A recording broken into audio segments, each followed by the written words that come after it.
Hey guys, Dr. Berg here. In this video, we're going to talk about the pre and post workout meal myth. That's right, you heard me right. It's a myth.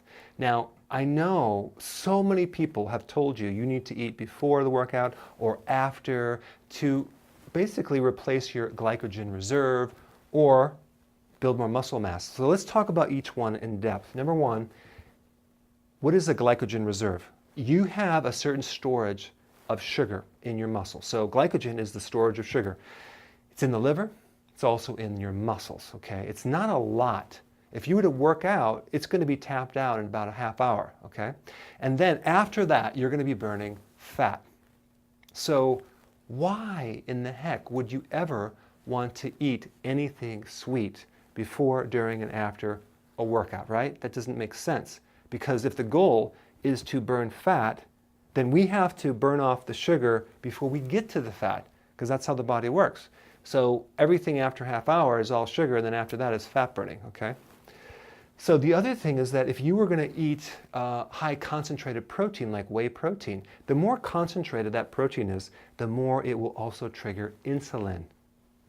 So a whole egg with fat has much less response for insulin than concentrated protein, whey protein powder, okay? So every time you consume more concentrated protein, you're stimulating insulin. What does insulin do? It stops fat burning completely.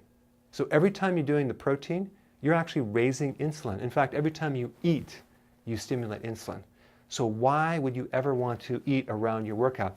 See, the whole goal is to use exercise to stimulate your metabolism, to then tap into the fat reserves that you have and make your own fat the meal that you're eating, not the dietary meal. So I recommend not eating anything before, during, and after a meal. Now, the other point is, do you need to eat protein to build muscle mass? Now, muscle mass, what you ate right before the workout or after, it's going to take at least 24 hours to be digested, go through your liver, and end up in your muscles, okay? Sometimes longer. So if you have this idea that that protein shake is really going to your muscles, it's not. It's being digested, and it takes a long time for that to go into the muscles. So you really don't need protein around your workout to build muscle mass. It's the meal that you ate yesterday that's going into the muscles, not during or after the workout, all right? And also, if your liver is overloaded with too much protein, it won't end up in your muscles. So our bodies do really good with muscle building if that liver is healthy, if you don't overload it, and you have all the trace minerals that help with the building of the muscle.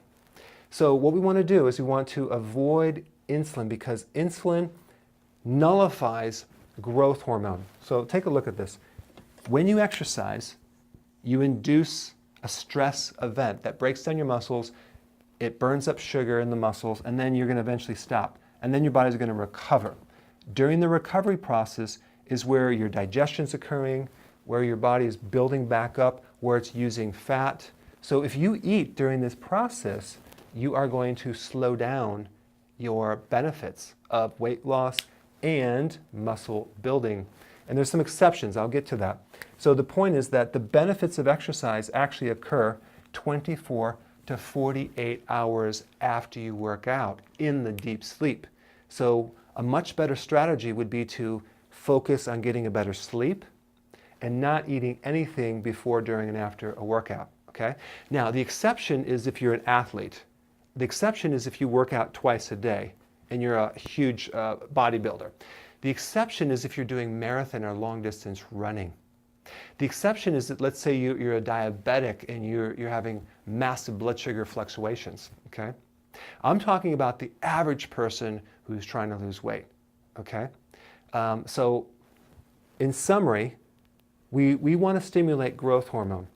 Growth hormone is the main fat-burning hormone that's activated by exercise. When you eat any food, for that matter, especially high concentrated protein or sugar, you're going to spike insulin. Insulin will then block growth hormone. It's a dominating hormone, and it'll nullify growth hormone. So therefore, you don't get the effects of muscle building. You don't get the effects of lean body mass, okay? It doesn't burn fat. So growth hormone is triggered by exercise, sleep, and hypoglycemia.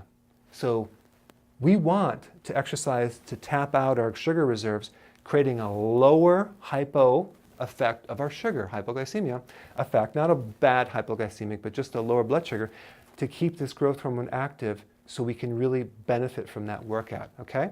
So I hope this tip helps, and I just want you to get the truth about this topic right here. So go ahead and apply this, and I will see your comments below.